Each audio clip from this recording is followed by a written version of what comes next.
The bell rang at 5. It always rang at 5.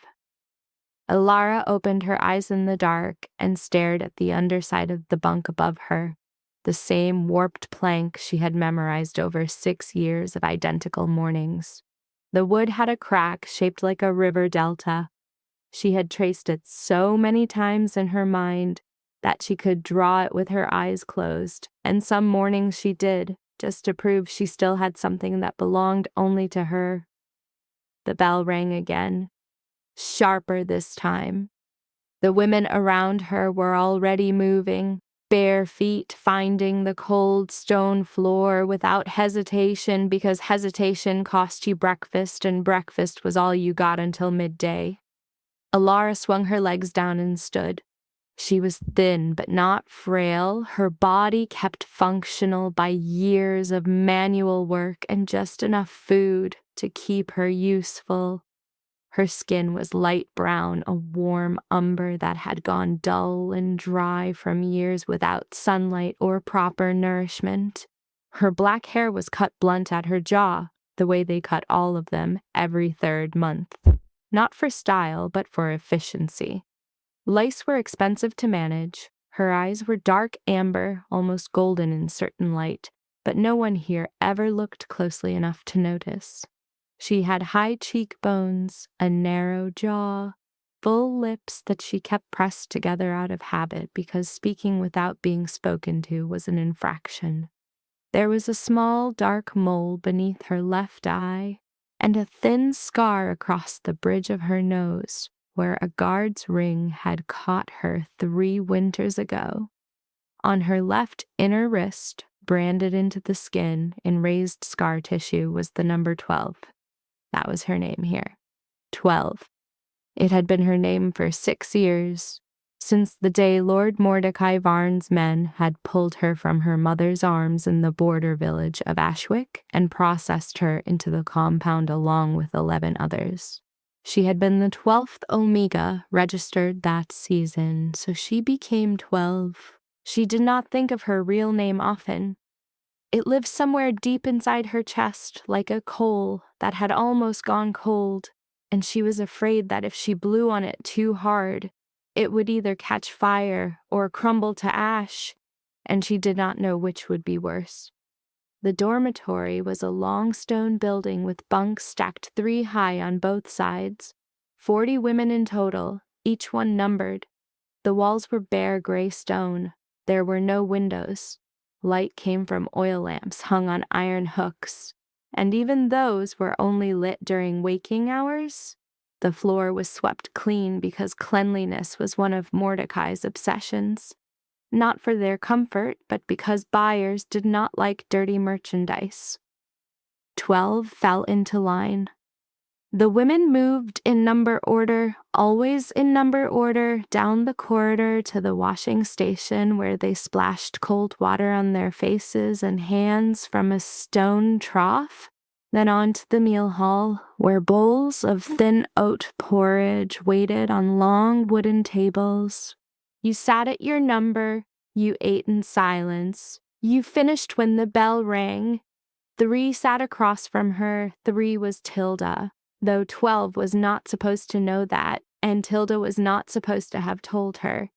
Tilda was 41, broad-shouldered and square-jawed, with deep-set brown eyes and gray-streaked dark hair that they cut the same blunt way as everyone else's. She had been in the compound for 14 years, longer than anyone. Her brand was faded and blurred at the edges, where the skin had tried to heal and been burned again twice because the number had become illegible. Tilda had a wide, flat nose and heavy brows and hands that were rough and cracked from years in the laundry.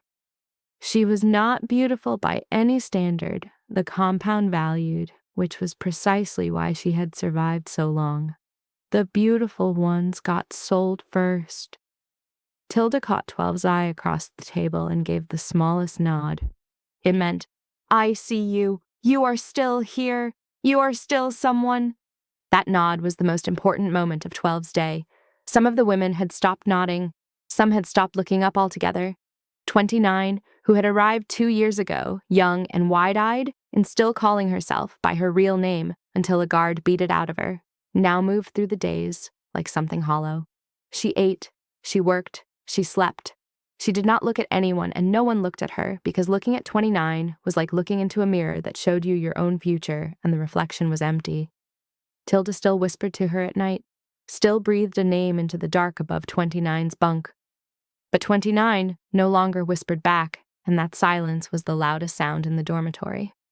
12 had made a private vow that she would not become 29. She did not know how to keep that vow, except through the smallest acts of resistance. Tracing the river delta on the plank above her bunk, meeting Tilda's eyes across the meal table, pressing her thumb against the brand on her wrist hard enough to feel the raised scar tissue, and whispering, in the vault of her own skull, the name her mother had given her. These were not acts of rebellion. They were acts of survival so small that no one noticed them, which was precisely the point. The compound was designed to crush the large acts.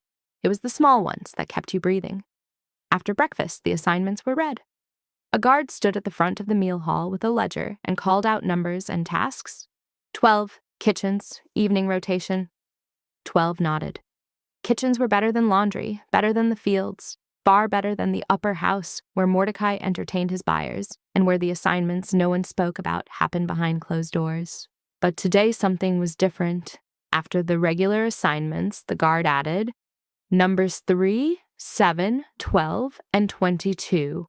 Report to the upper house for preparation. The Alpha King arrives today for inspection. A ripple went through the hall.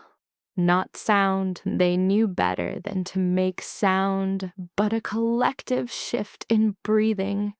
The Alpha King, King Wren Duskhollow. No one in the compound had ever seen him. He was a name from the outside world, which was itself almost a myth to women who had not left these walls in years.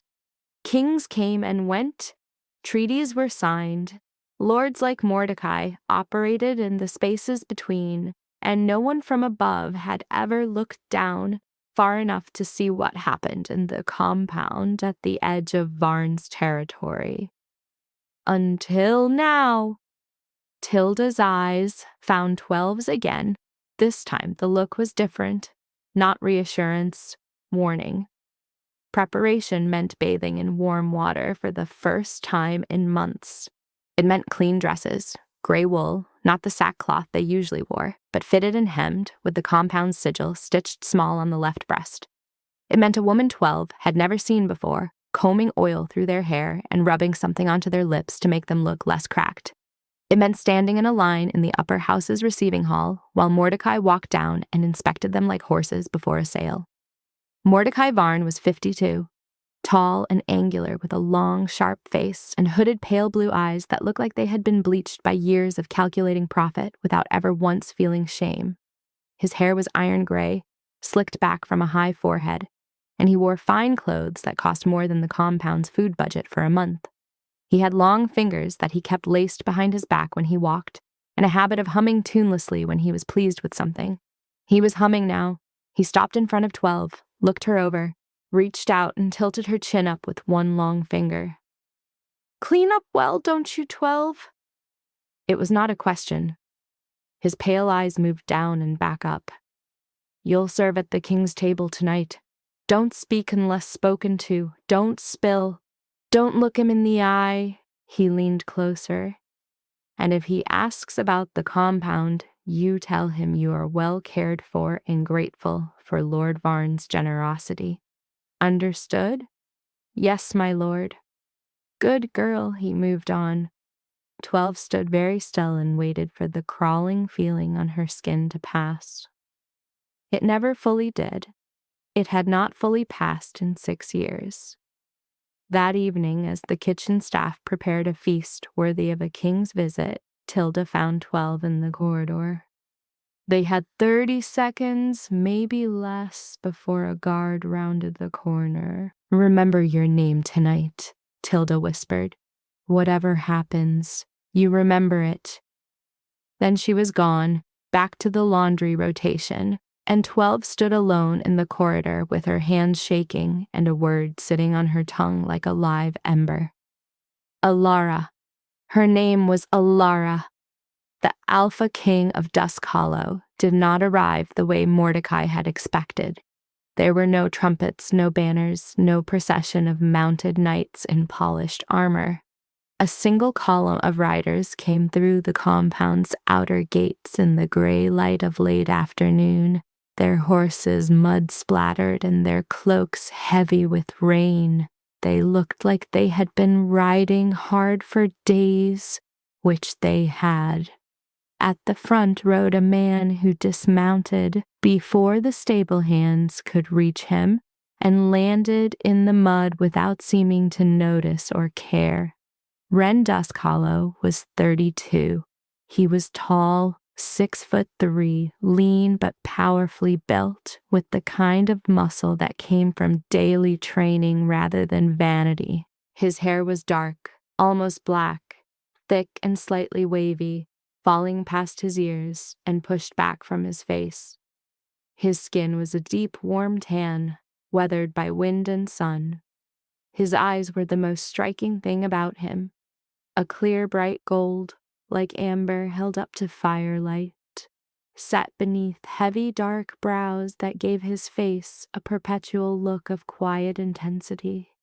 He had a strong jaw, a straight nose with a slight bump at the bridge where it had been broken at least once, a wide mouth that looked like it smiled rarely but meant it when it did, and a close-cropped dark beard that followed the hard line of his jaw. There was a thin scar that ran from his left temple into his hairline, barely visible unless you were close enough to touch. He wore no crown. His clothes were practical, dark leather and wool, a heavy gray cloak clasped at the throat with a simple iron pin shaped like a wolf's tooth. The only thing that marked him as king was the way every person in his column oriented toward him without thinking, the way they watched his movements, the way trees leaned toward light. Behind him rode Cassius, his second. Cassius was 38, built like a wall, 6'1", broad-chested and thick-necked, with arms that strained his leather bracers. His skin was dark brown, his head shaved clean, and he had a neatly trimmed black beard and sharp dark eyes that missed nothing. A long scar ran down the right side of his neck and disappeared beneath his collar. He carried a sword on his back and a shorter blade on his hip and moved with the calm economy of a man who had used both many times and expected to use them again. Mordecai met them in the courtyard with a bow so deep it was almost theatrical. "Your Majesty, welcome to Varn's hold. We are honored beyond measure." Wren looked at him, did not bow back. "Lord Varn, I'll need stabling for 12 horses and quarters for my guard. We can discuss the inspection over dinner." Of course. Everything has been prepared. You'll find we run an efficient operation here, Your Majesty. Quite efficient." He was still humming as he led them inside. 12 watched from the kitchen doorway. She had been positioned there to carry dishes to the dining hall, and from this angle she could see the king's party cross the courtyard. She saw Wren Duskhollow step through the light of the torches, and something inside her chest shifted. A low, deep pull, like a hook behind her ribs, and her breath caught, and her vision blurred at the edges, and the brand on her wrist burned, not with pain but with heat, sudden and spreading, and she grabbed the doorframe to keep her balance. She did not know what it meant. She had never been told about the bond, the recognition, the way a wolf knew its mate.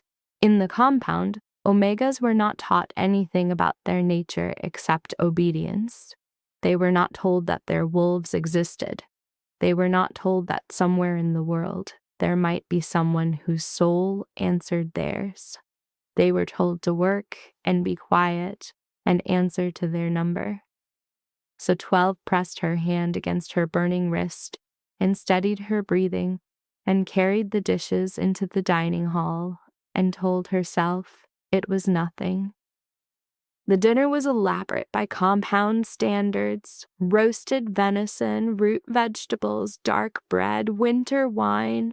Mordecai sat at the head of the table with Wren to his right and Cassius to his left, and he talked endlessly about his territory's productivity, his trade agreements, his plans for expansion. Wren ate slowly and said little. His gold eyes moved around the room, taking in the gray-dressed women who served the food, the guards stationed at every door, the way the servers' hands trembled when they came too close to Mordecai. 12 approached the king's place to pour wine. Her hands were steady. She had learned long ago that steady hands were a survival skill. She filled his cup and stepped back. "Thank you," Wren said. She froze. No one said, "Thank you," not here, not to a number. Mordecai laughed.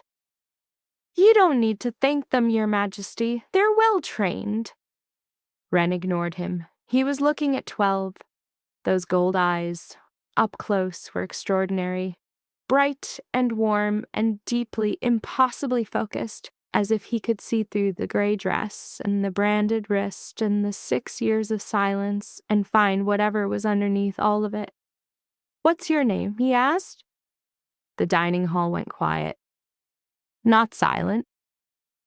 It had been mostly quiet already, but the quality of the air changed. The guards stiffened.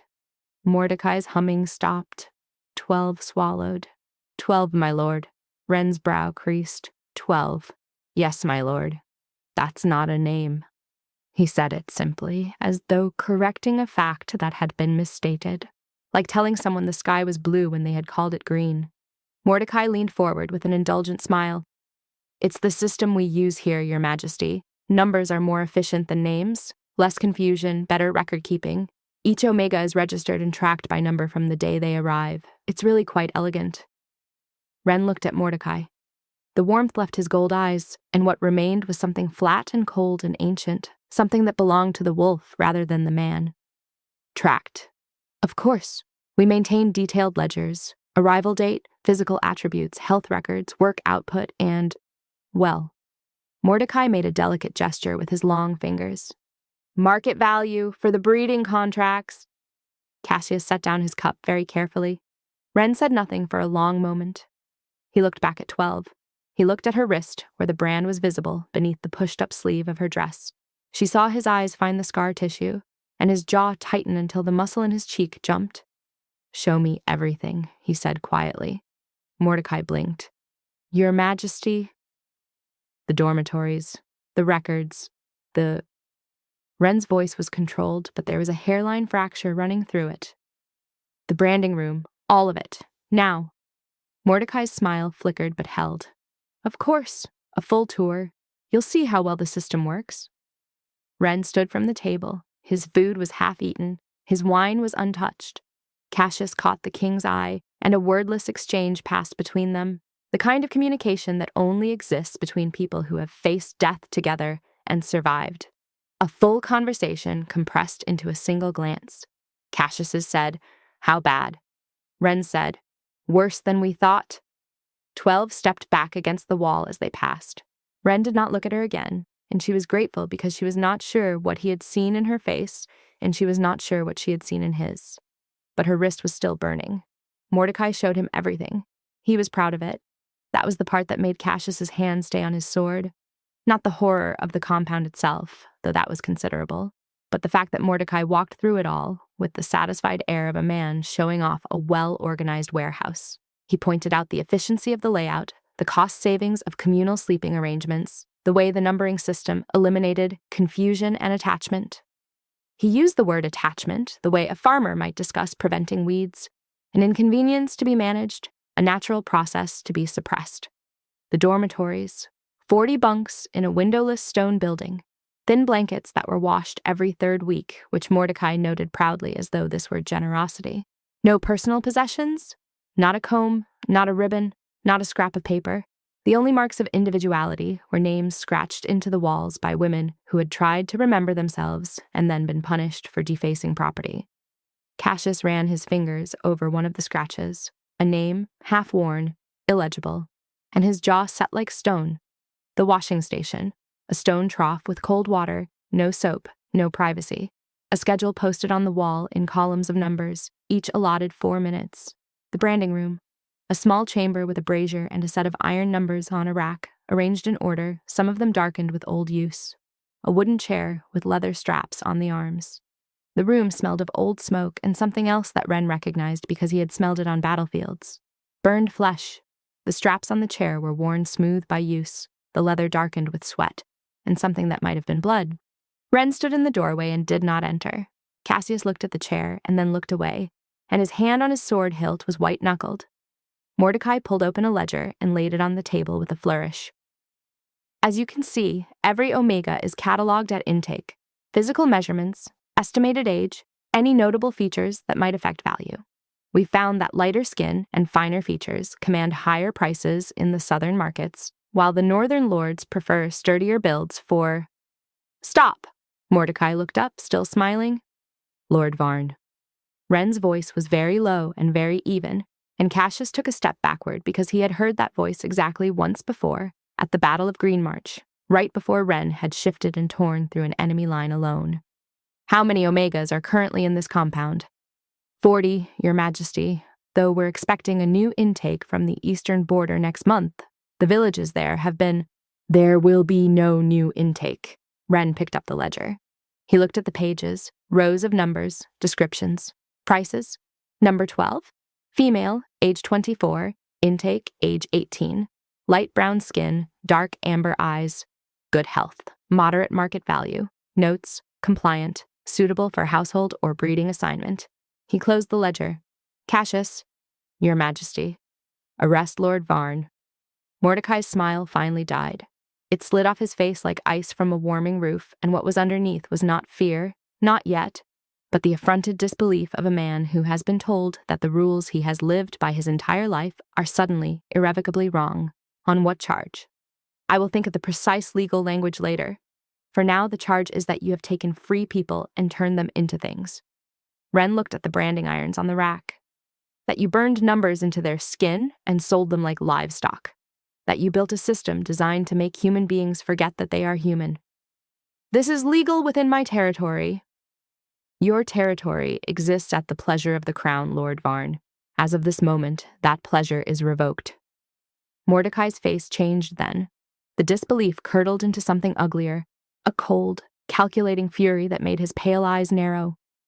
You can't do this. The other lords depend on this supply chain. You'll have a rebellion on your hands. Then I'll have a rebellion. Wren turned to Cassius. Take him. Cassius moved with the efficient calm of a man who had been waiting for this order since the moment he'd seen the first brand. 2 of the king's guard flanked Mordecai, who did not resist physically, but who stared at Wren with the particular hatred of a man who has just realized that the world he built is being demolished by someone who does not care about his reasons. Then Wren carried the ledgers to the courtyard. He built a fire himself, not a symbolic gesture delegated to a servant, but his own hands stacking wood and striking flint. The night was cold and clear, and by the time the flames were high enough, the omegas had gathered. They came from the dormitories and the kitchens and the laundry and the upper house, drawn by the light and the unfamiliar sound of a man's voice that was not giving orders. Wren held up the first ledger so they could see it. Then he put it in the fire. He burned them all.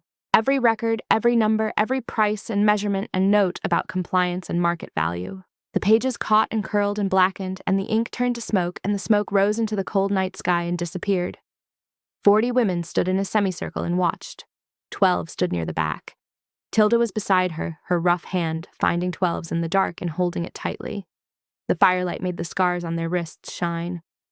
When the last ledger was ash, Wren turned to face them. His gold eyes were bright in the firelight, and there was soot on his hands, and his expression was not triumphant. It was grief. It was rage held so tightly it had become something almost gentle. You are free, he said, every one of you. You are not numbers. You are not property. You are free. No one moved, because that was the cruelty of it, the cruelty Mordecai had perfected over decades. Freedom, given suddenly to people who had been told they were things, was not a gift. It was a void. It was standing at the edge of a cliff and being told you could fly when no one had ever taught you what wings were for.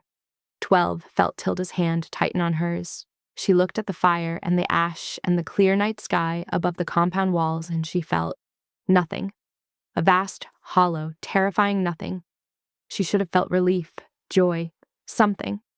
But she had been 12 for so long that freedom was just another word she did not know how to wear. Wren approached her. He moved slowly, the way you approach an animal that has been caged, and she would later be grateful for that slowness, for the way he stopped 3 paces away and did not come closer. "What is your name?" he asked. 3rd time. She opened her mouth, closed it, opened it again. "I think it was Elara," she whispered, "but I'm not sure anymore." Something passed across his face. A crack in the carefully held composure, a flash of something raw and aching that he smoothed over quickly, but not quickly enough for her to miss. "Elara," he said, just the word.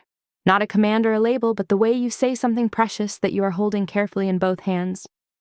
"That's a good name." She did not cry. She had forgotten how.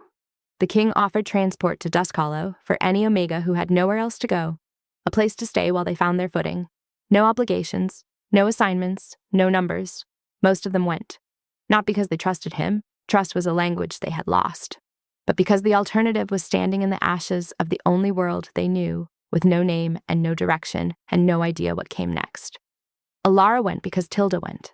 And Tilda went because she had been number 3 for 14 years, and she was not going to spend one more night within these walls now that the ledgers were ash. They left at dawn. Mordecai was chained in a guarded wagon at the back of the column.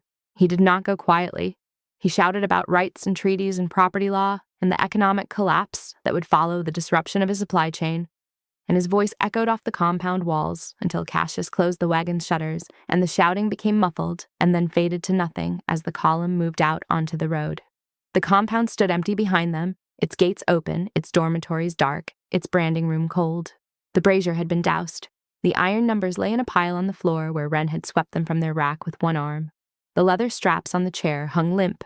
In the dormitory, the thin blankets lay folded on empty bunks, and the names scratched into the walls glinted in the thin morning light that came through the open door. Elara did not look back. She sat in the wagon with Tilda and 20 other women, and the road unspooled behind them, and the compound grew smaller and smaller until it was just a dark shape against the gray horizon, and then it was nothing. The king's hold was built into the side of a mountain, its walls dark granite, its towers visible for miles across the gray-green moorland that surrounded it. It was not beautiful the way castles and stories were beautiful. It was solid. It looked like something that had grown out of the rock rather than been placed upon it, and it had weathered centuries of wind and war and come through unchanged. They arrived at midday after 4 days of travel. The Omegas rode in covered wagons, given blankets and food and water at every stop. No one told them when to eat or sleep.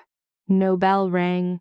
The absence of structure was more disorienting than the journey itself. Elara was shown to a room on the 2nd floor of the east wing. It was small, a bed with a thick wool blanket and a down pillow, a wooden wardrobe, a basin and pitcher, a window that looked out over the moor, and a chair by a small fireplace that was already lit. And on the inside of the door, a bolt. She stood staring at it for a long time. A bolt, on the inside. In the compound, the locks had been on the outside. Always on the outside. The idea that she could lock the world out rather than be locked in was so foreign that she reached out and touched the iron bolt with her fingertips, as though it might not be real. She slid it closed. The sound it made, a soft, heavy click of iron settling into its cradle, was the most beautiful sound she had ever heard. It was the sound of a door that answered to her, a door that would keep the world on the other side if she asked it to. She slid it open. She slid it closed again. Listened to the click, slid it open, slid it closed. She did this 7 times, each time pressing her palm flat against the iron and feeling the solid reality of it, the incontrovertible truth that this bolt existed, and it was on her side of the door. Then she sat on the edge of the bed and pressed her branded wrist against her chest and breathed in the smell of clean wool and wood smoke and tried to understand that she was allowed to be here, in this room, with this door that locked from the inside, and that no bell would ring to tell her what to do next. No bell rang. She sat there for 2 hours, waiting. When it became clear that no one was coming to assign her a task, she felt a panic so deep it made her hands shake. She had no number here. She had no assignment. She did not know the rules, and she did not know where to stand, and she did not know who she was supposed to be when she was not 12. A knock, soft, from outside. "It's Tilda." Elara opened the door. Tilda stood in the hallway with her own brand-scarred wrist and her own gray-streaked hair and her own deep-set brown eyes that were, for the first time in the 14 years Elara had known her, glassy with unshed tears. "They asked me what I wanted to eat," Tilda said. Her voice was unsteady. "For supper, they asked me what I wanted." Elara pulled her inside and closed the door and slid the bolt, and they sat together on the bed and did not cry because neither of them remembered how. They did not sleep that first night. They sat side by side on the bed with the blanket across their laps and the fire burning low and the bolt fastened, and they talked in whispers even though there was no reason to whisper anymore. 14 years of whispered conversations in the dark had made whispering their native language. Tilda told her things she had never told her in the compound. That she had been a weaver's daughter in a town called Millhaven. That she had a sister named Greta who might still be alive somewhere. That the first year in the compound she had tried to escape 3 times, and each time they had caught her, and each time the punishment had been worse, and after the 3rd time, she had stopped trying to leave and started trying to survive, which was a different kind of escape, slower, quieter, and infinitely more painful because it required staying alive inside a place designed to make you wish you weren't. Elara told Tilda about her mother, about the way her mother had held her face in both hands on the morning the soldiers came and said, "Remember your name, Elara. Whatever they do, remember your name." And Elara had been 18 and terrified, and she had said, "I will, Mama." And she had tried so hard. But 6 years was a long time, and the coal in her chest had been getting dimmer and dimmer, and if Tilda had not been there, breathing her name into the dark every single night, the coal might have gone out entirely. "It didn't go out," Tilda said, "because of you. Because of you. I only kept the flame. You were the one who held on." They sat in the dark and held hands, and the bolt stayed fastened, and outside the window, the moor stretched into the night, and neither of them could quite believe that this was real. The days that followed were an education in small agonies. The household staff at Duskhollow had been told that the new arrivals were to be treated as guests, not servants, and they did their best. But they could not have known that every act of kindness was a fresh disorientation. A woman came to Elara's room with an armful of clothes, dresses in soft blues and greens, wool stockings, a warm cloak lined with rabbit fur, and asked her to choose which she would like to wear. Elara stared at the clothes and could not move. Choose. The word sat in her head like a stone in a stream, and the water of her thoughts broke around it and went nowhere. She had not chosen what to wear in 6 years. She had not chosen anything. Choosing required a self, and she was not sure she had one anymore. "The blue one," Tilda said from behind her, gently. "She'll take the blue one." Elara wore the blue one. She did not know if she liked it. She was not sure she remembered what liking something felt like. Wren gave them space. He did not visit the East Wing. He did not summon them. He sent word through his household steward that they were welcome anywhere in the hold and its grounds, that the kitchens were always open, and that if they needed anything at all, they had only to ask. The word ask was doing heavy lifting in that sentence. Asking required a voice, and voices required names, and names required selves, and selves were what Mordecai had spent decades methodically dismantling. But Elara watched the king. She could not help it. From her window she could see the training yard where Wren worked with his guard each morning. Sword drills, hand-to-hand, the brutal, efficient combat of a man who did not train for show, but for the real possibility that he would need to kill someone to protect the people in his care. She watched the way he moved, that lean, powerful economy, and she watched the way his men looked at him, the way they followed, not from fear, but from something that looked almost like love. She saw him in the great hall in the evenings, sitting at the long table with his people, not on a raised dais, but at the same level, eating the same food, talking and listening. She saw him lean back in his chair and laugh at something Cassius said, and the laugh transformed his face the way a window transforms a wall, letting light through where there had been only stone. She saw him learn the name of a new stable hand within an hour of the boy's arrival and use it 3 times in conversation as though anchoring it in his memory. She saw him crouch down to speak to a child at the child's eye level his big hands on his knees, his expression open and patient, giving the child the same quality of attention he gave his advisors and his guard and everyone who spoke to him. She saw him know every person who lived under his roof by name. He knew everyone's name, every servant, every guard, every cook and stable hand and visiting merchant. He asked people how their families were. He remembered that the blacksmith's wife was expecting and asked after her health. He remembered that the librarian's father had been ill and inquired about his recovery.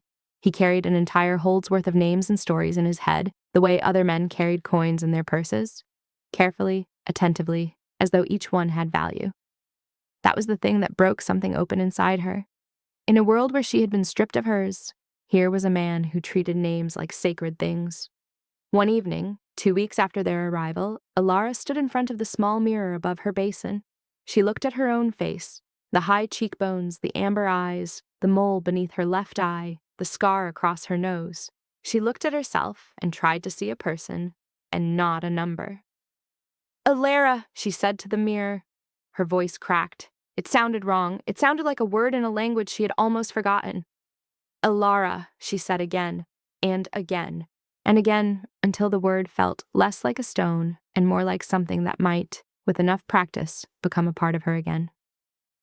The next day, a kitchen worker asked her name. Routine, simple. "Elara," she said, and then she cried.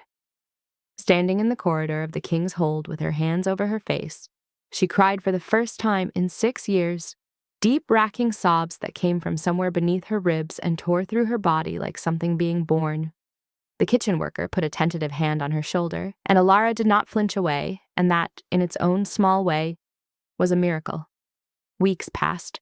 Spring crept across the moor in cautious increments, a softening of the wind, a flush of green in the brown grass, the first pale wildflowers appearing in the sheltered places between the granite outcrops. Elara began to make choices, small ones first, which path to take when she walked the grounds, whether to sit in the garden or the library, whether to eat the bread or the porridge at breakfast. And the first time she chose porridge over bread simply because she preferred it, she stood in the meal hall holding her bowl and felt a rush of something so unfamiliar it took her a full minute to identify it. Autonomy, the simple, staggering freedom of doing something because she wanted to. The choices grew. She asked to work in the kitchens, not assigned, not ordered, but asked. She said, "I would like to help in the kitchens, if they will have me." And the head cook, a broad, cheerful woman named Bridget, looked at her with an expression that was kind enough not to be pitying, and said, "Can you knead dough?" "I can learn." "Then you're hired." Elara learned to knead dough. The first time she pressed too hard, her arms rigid with compound train deficiency, and Bridget put her hands over Elara's and showed her the rhythm. Push, fold, turn, push, fold, turn, and said, "You're not fighting it, love. You're talking to it. It's alive. Treat it gentle and it'll answer you." And something about that instruction, about the idea that you could work with your hands in a way that was not punishment but conversation, unlocked a door inside Elara that she had not known was closed. She learned to shape loaves, round boules and long batards and small rolls that fit in the palm of your hand. She learned the particular alchemy of flour and water and heat and time that turned raw ingredients into something that nourished people. She learned to read the dough by touch, to know when it had been kneaded enough by the smooth, elastic give of it beneath her palms, to know when the oven was the right temperature by the way the air shimmered above the stone. She learned to listen for the hollow sound that a perfectly baked loaf made when you tapped its bottom, and the first time she heard it, that resonant, confident thump, she held the loaf in both hands and laughed. It was the first time she had laughed in 6 years. The sound startled her so badly she almost dropped the bread. Bridget looked over from the pastry table and grinned and said, "There she is." And Elara stood in the kitchen with a warm loaf in her hands and tears running down her cheeks and a laugh still caught in her throat, and she thought, This is what it feels like to be alive. She found that there was a deep satisfaction in creating something with her hands that was not labor extracted from her, but a gift she chose to give. The kitchen became her territory, and the bread she made became her language, and the people of Duskhollow began to notice that the new woman in the kitchens made bread that was extraordinary, Farmers stopped by with butter and honey specifically to pair with it. Children came to the kitchen door after lessons, and Elara gave them warm rolls and watched them eat with the peculiar fierce tenderness of a woman who had been hungry for 6 years and would make sure, for the rest of her life, that no one in her reach went without. Tilda found her own way differently. Tilda, who had spent 14 years in the compound's laundry, discovered the Hold's library and fell into it like a woman finding water after a desert crossing. She could read, she had learned before the compound, and she spent hours in the deep chairs by the library fire, working through books she had missed during her captivity, catching up on the world that had continued without her. She read histories and poetry and agricultural manuals and romance novels and anything else she could get her hands on. And when Elara visited her in the evenings, Tilda would read passages aloud in her rough, steady voice, and the words filled the room like warmth. "Listen to this," Tilda said one evening, holding up a book of verse. "The poet says that a person's name is not a word but a door, that when someone says your name with love, they are opening a door that the world tried to nail shut." Elara sat in the chair across from her and felt the coal in her chest glow a little brighter. Wren came to the kitchen sometimes. He did not announce himself. He simply appeared in the doorway as though he had been passing by, which he had not because the kitchens were not on the way to anything. He would lean against the stone archway and watch her work, and eventually she would look up and see him there, and their eyes would meet, and the room would get very quiet around them, even though neither of them said anything. He started coming more often. He would sit on a stool near the hearth and talk to Bridget about supply orders or meal planning, but his eyes would drift to Elara and stay there, and Elara would feel the heat of his gaze on her skin like sunlight through a window. One afternoon, when the kitchen was empty, except for the two of them, she set a fresh loaf on the table in front of him. He tore off a piece and ate it, and something shifted in his expression. A softening, a yielding, as though the bread had reached a part of him that his kingly composure kept carefully walled off. "This is the best bread I have ever eaten," he said. He said it without performance, without the exaggerated praise that powerful men sometimes use to flatter people they wanted things from. He said it the way you state a fact that has surprised you. "You're the king. You've eaten a lot of bread." He smiled. It was the first time she had seen him smile, and it transformed his face. The hard lines around his gold eyes creased, and his mouth curved, and he looked, for just a moment, like a man instead of a title. "I have, and I stand by my statement." She sat across from him. The table between them was dusted with flour. The kitchen smelled of yeast and rosemary, and the fire was low and warm, and the afternoon light came through the high windows and caught the flour dust in the air like gold. "Can I ask you something?" she said. "Anything. Why did you come to the compound? Not the political reason, the real reason." Wren was quiet for a long moment. He turned the bread in his hands.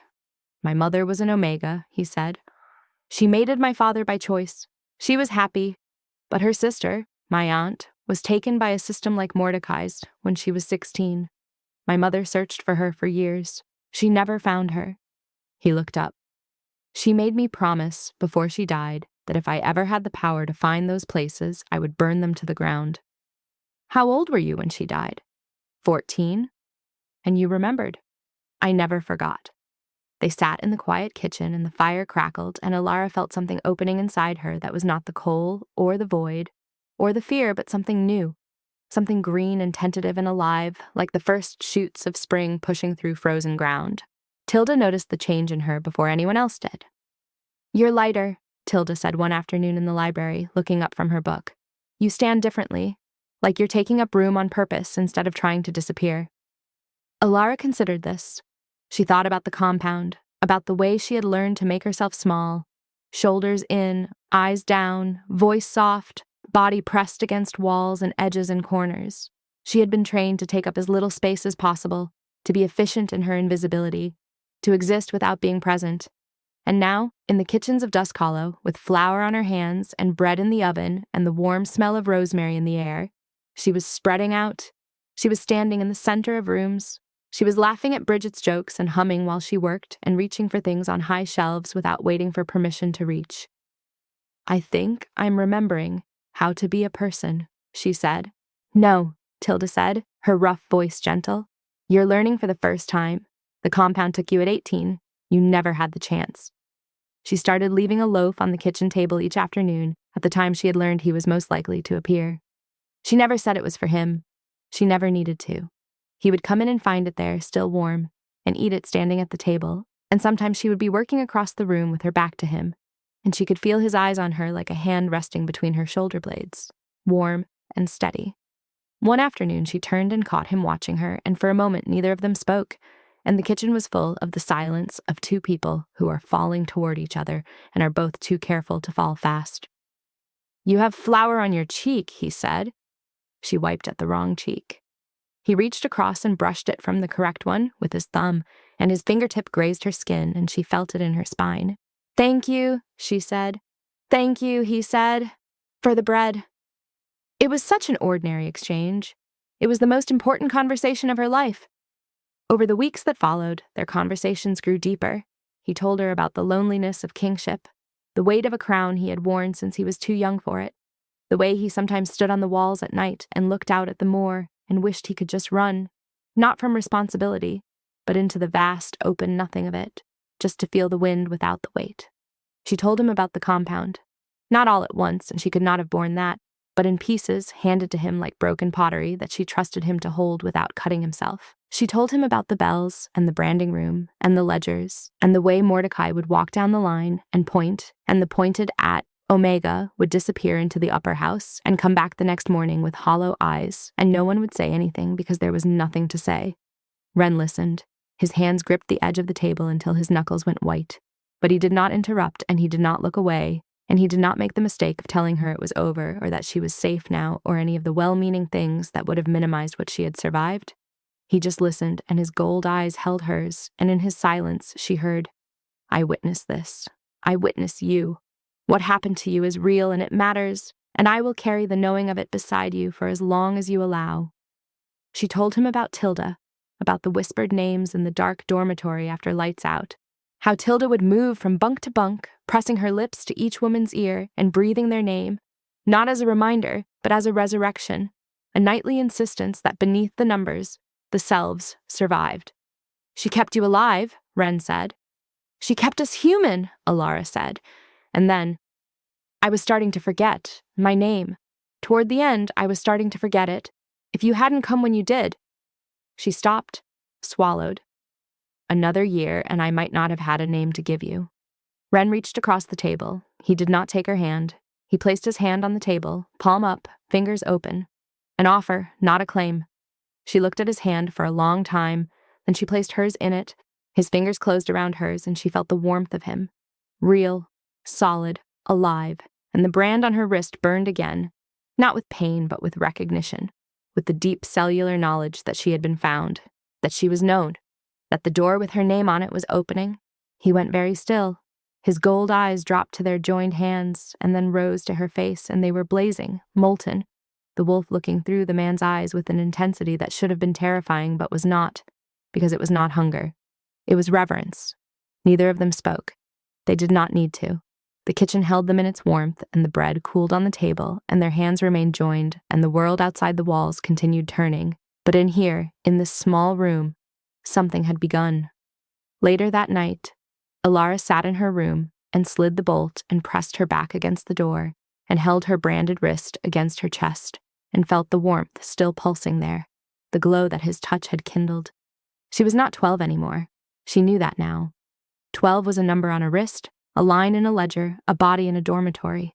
Elara was a woman who baked bread and chose which chair to sit in and had held the hand of a king who had asked her name 3 times and waited until she was ready to answer. She said it to the mirror before she slept.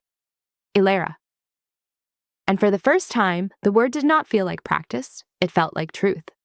The first time Elara saw Wren's wolf, she was alone in the garden at dusk. She had taken to walking the grounds in the evenings, when the light went soft and golden and the moor stretched out in every direction like a breathing thing. She liked the garden best, a walled space behind the east wing where someone with patience and knowledge had coaxed rosemary and lavender and wild thyme out of the rocky highland soil. It was sheltered from the wind, and in the evenings the scent of the herbs rose in the cooling air, and she could sit on the stone bench by the wall and close her eyes and breathe and feel for a few minutes, almost whole. She heard him before she saw him. A soft sound in the grass, the pad of heavy paws, the whisper of a large body moving through the herb rows. She opened her eyes, and he was there. He was enormous, easily the size of a small horse, heavy and powerful, dark silver-gray fur that caught the last light and turned it to metal. His eyes were the same burning gold as Wren's, which was how she knew, not through any mystical recognition, but through the simple, obvious fact that those eyes were unmistakable in any form. They held the same quiet intensity, the same careful watchfulness, the same warmth beneath the surface that he let very few people see. She should have been afraid. 6 years in the compound had taught her to be afraid of everything. Loud voices, sudden movements, the sound of boots in a corridor, the creak of a door opening at night. She flinched at dropped pans in the kitchen. She pressed herself against walls when guards walked by, even the guards here who had never given her cause to fear them. Fear had been her most reliable companion, more constant than Tilda, more faithful than her own name. But she was not afraid of the wolf. She would think about this later and not fully understand it. Perhaps it was the garden, the herbs, and the quiet and the failing light that made everything soft. Perhaps it was that she had spent enough time watching Wren through kitchen doorways and across dinner tables to know the particular quality of his attention, the way he looked at things he cared about, and to recognize that same quality in the wolf's gold gaze. Perhaps it was simply that she was tired of being afraid, and the wolf, unlike everything else that had frightened her, was not pretending to be something it wasn't. Perhaps it was because the wolf did not demand anything. He stood in the garden with the lavender brushing his flanks, and he looked at her and waited.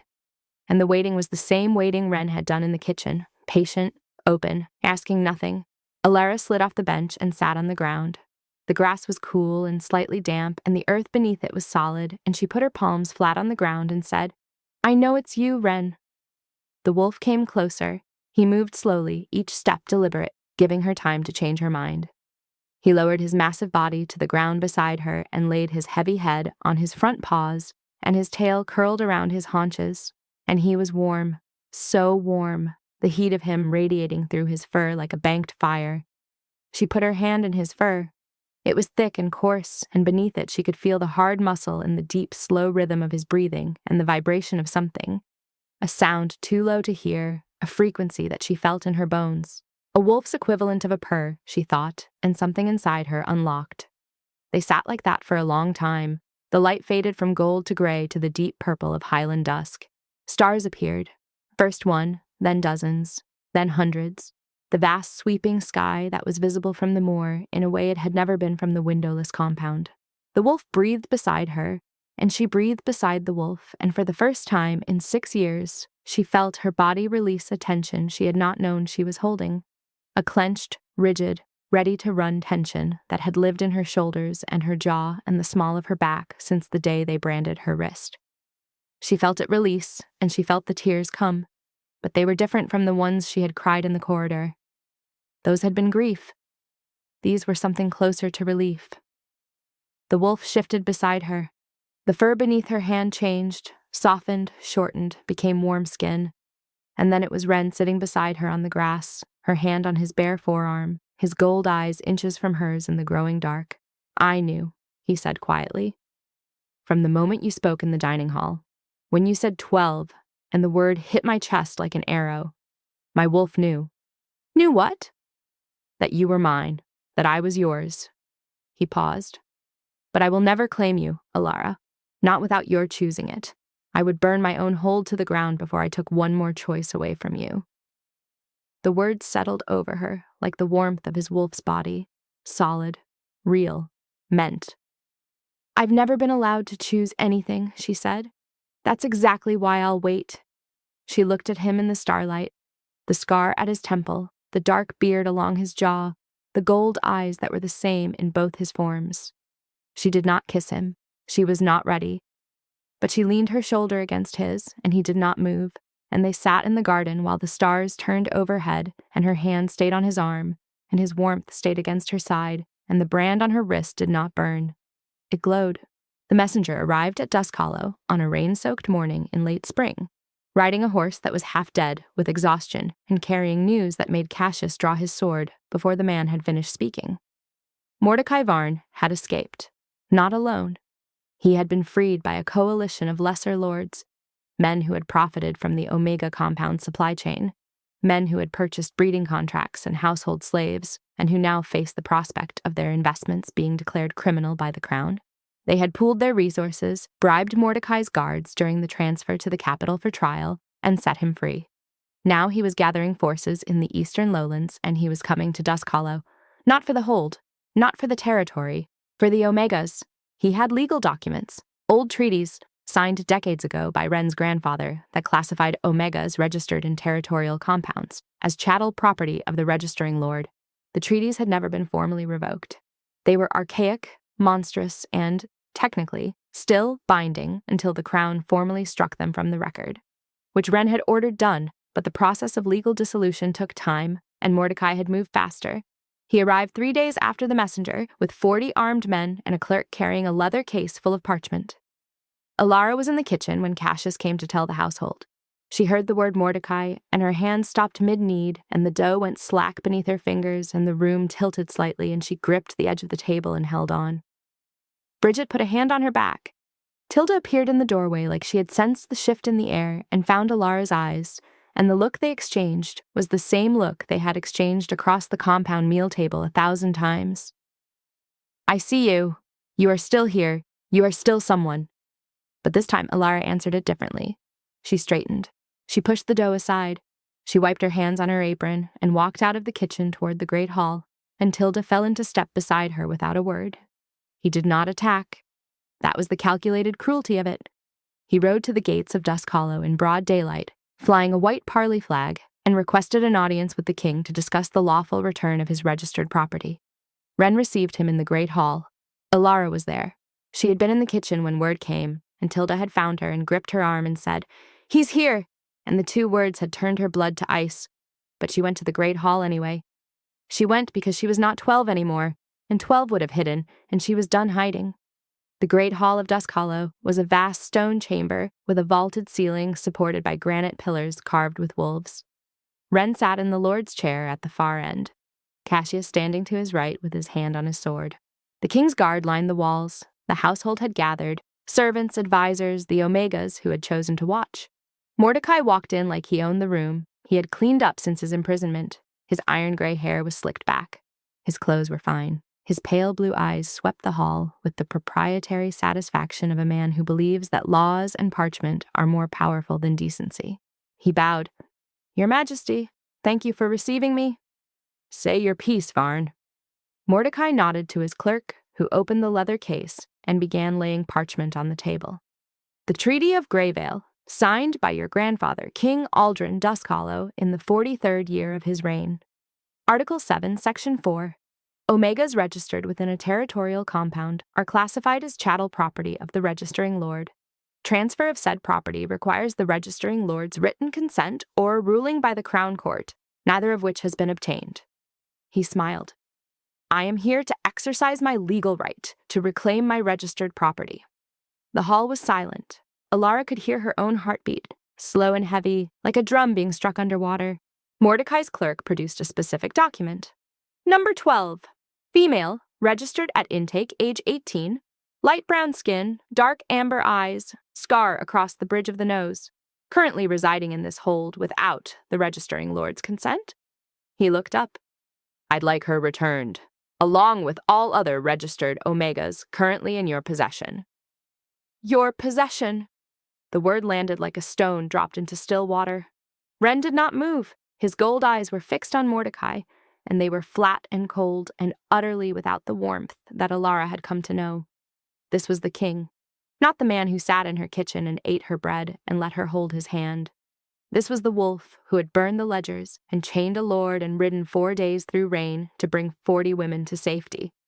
He opened his mouth to speak, but Elara spoke first. She stepped forward from the edge of the hall.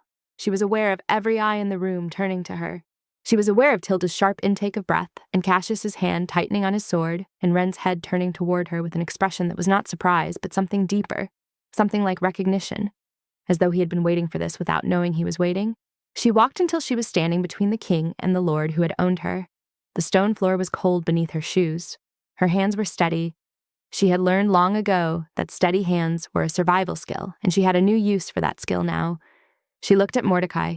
She looked at his pale eyes and his long fingers and his expensive clothes, and she felt the ghost of his touch on her chin from that day in the upper house, and she felt the brand on her wrist pulse once, hard like a heartbeat.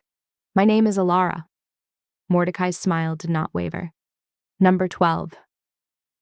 "My name," she said, louder, and her voice filled the stone hall the way bread filled a kitchen, warm and solid and nourishing, "is Elara."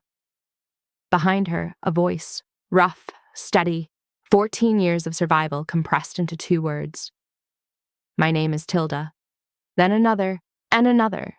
From the edges of the hall, from the doorways, from the stairwells where they had gathered to watch, the Omegas spoke. "My name is Wynne. My name is Serial. My name is Bethany. My name is Rose." One by one, number by number discarded, name by name reclaimed, 40 women who had been things becoming people again in the space of a single minute, their voices rising like water filling a vessel that had been empty for too long. Mordecai's smile finally broke. His pale eyes darted around the hall, counting, calculating, and for the first time, Elara saw fear in them. Not fear of the king or the guards or the swords, but fear of something far more dangerous. Fear of people who have decided they are people. This is irrelevant," he sputtered. The law. Wren stood. He was taller than Mordecai by 4 inches and broader by a lifetime of combat, and when he stepped forward, Mordecai stepped back. "You come into my hall with parchment that calls human beings property. You wave treaties signed by dead men who never set foot in your compound. You look at these women." His voice cracked, just barely, a hairline fracture that only Elara heard. "You look at Elara and you see a number." He took another step. Mordecai took another step back. "Here is what I see. I see 40 women who survived what you did to them, who kept their names alive in the dark when you tried to burn them out, who are standing in my hall telling you who they are." He turned to Cassius. "Take him. Chain him properly this time." Mordecai lunged, not at Wren, at Elara. His hand shot out and closed around her branded wrist, and he yanked her toward him with a snarl that was more animal than man. "She is mine!" The wolf hit him like a thunderbolt. One moment, Wren was a man. The next, a massive silver-gray wolf was between Elara and Mordecai, jaws closed around the lord's forearm, shaking him loose from her wrist with a single violent motion that sent Mordecai crashing to the stone floor.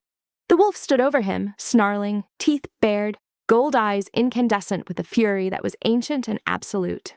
Mordecai's men moved. Cassius moved faster.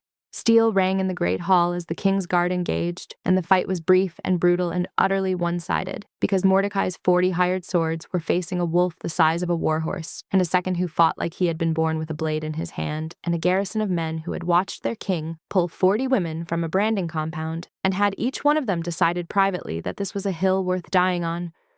It was over in minutes.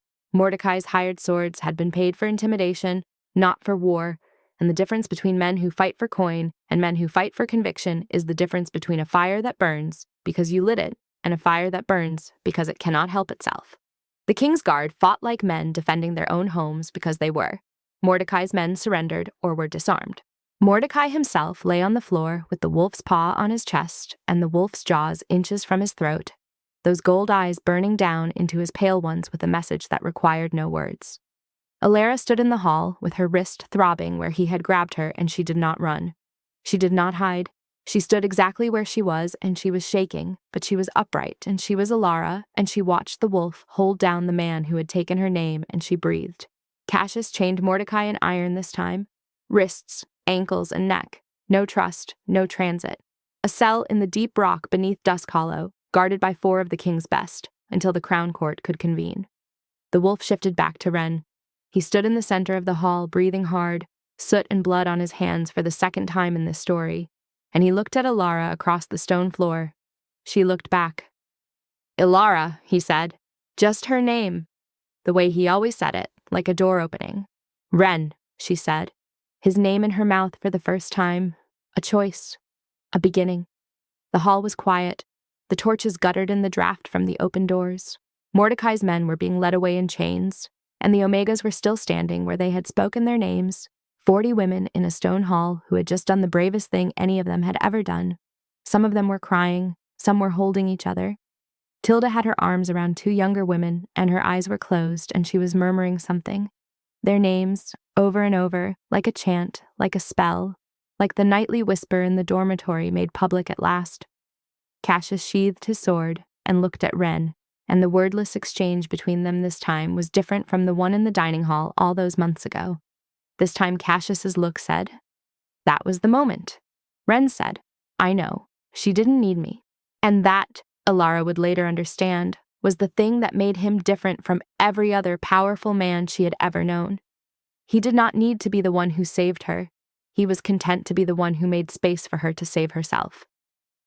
Summer came to the moor like a slow exhale. The wildflowers bloomed in carpets of purple and gold across the grassland. The wind softened, the days stretched long and warm, and the light lingered until nearly midnight, turning the granite walls of Duskhollow to honey. The world was different now.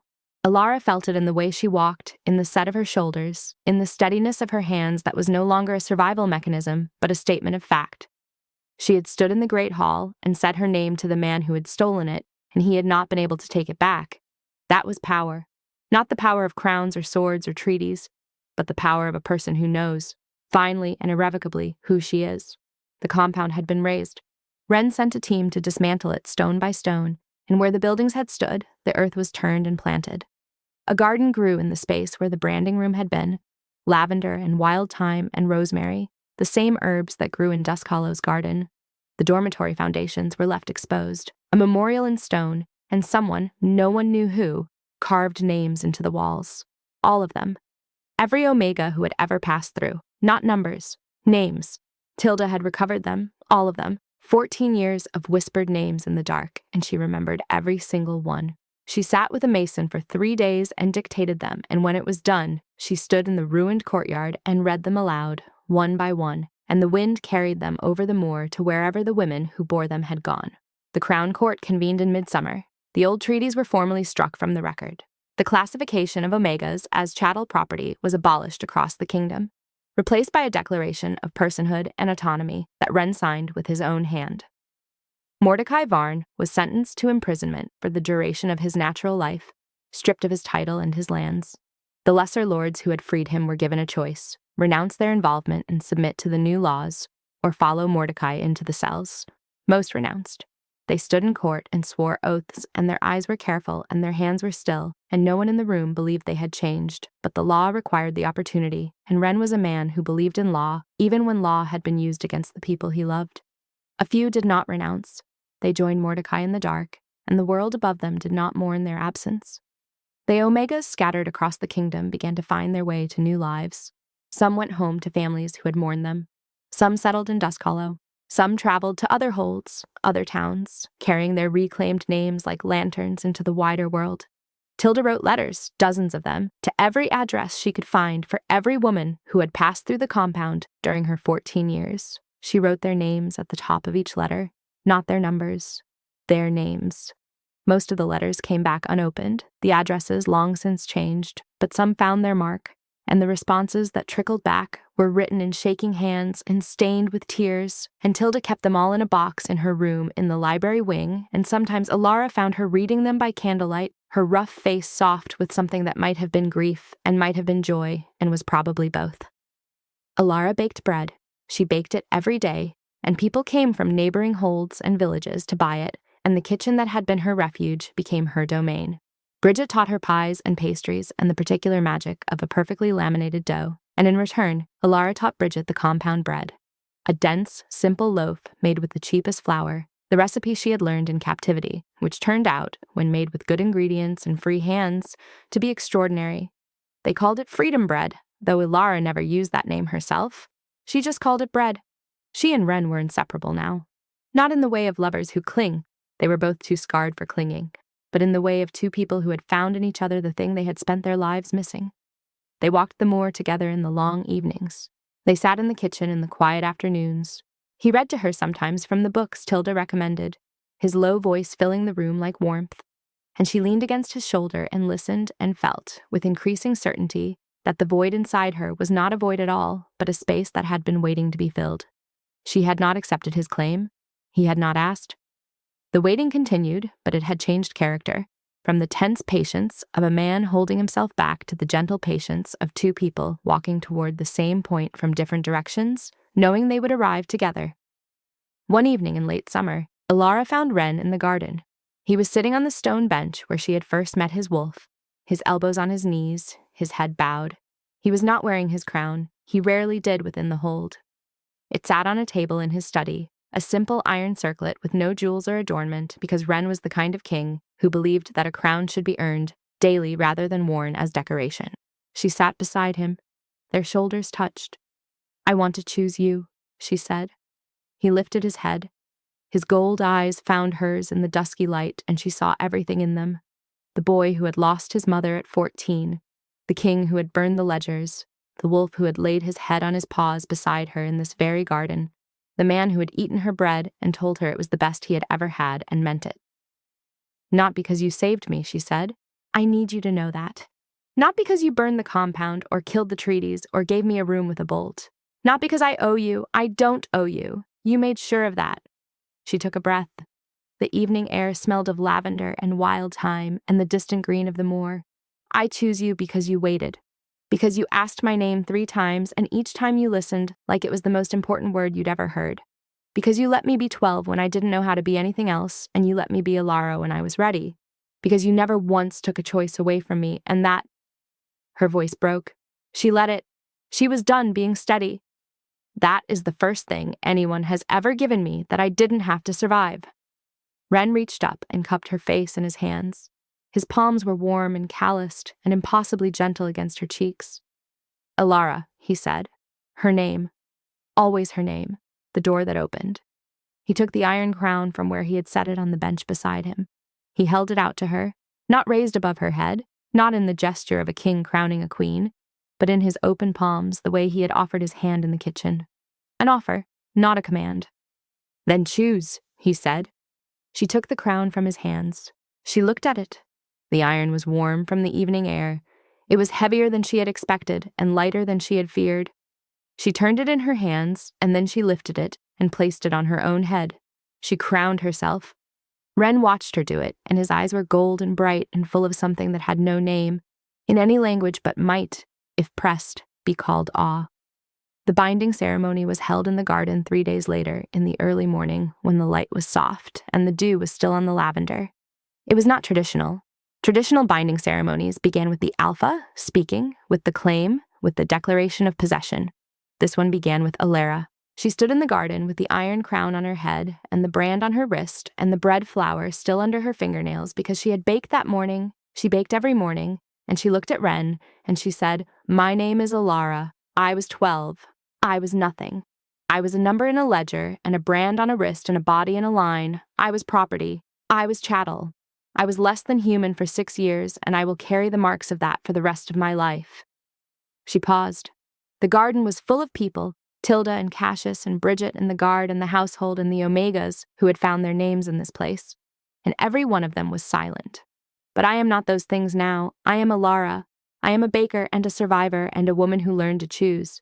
And I choose you, Wren Duskhollow, not as a number chooses a king, as a person chooses a person." Wren's voice when he spoke was rough. "I am Wren. I am a king because my mother died, and my father followed, and I was too young and too angry and too afraid to be anything else. I have worn a crown since I was 14, and I have never once felt worthy of it." He looked at her. "Until you put it on your own head. And then I understood what it was for." He took her hand, her branded wrist in his calloused palm. He pressed his lips to the scar tissue where the number 12 was raised in her skin. And when he lifted his head, his eyes were wet. "I claim nothing," he said. "I take nothing. I am yours because you allow it. For as long as you allow it. And if you ever need to walk away, every door in my hold bolts from the inside, and I will never follow where I am not invited." Elara kissed him. It was the first time.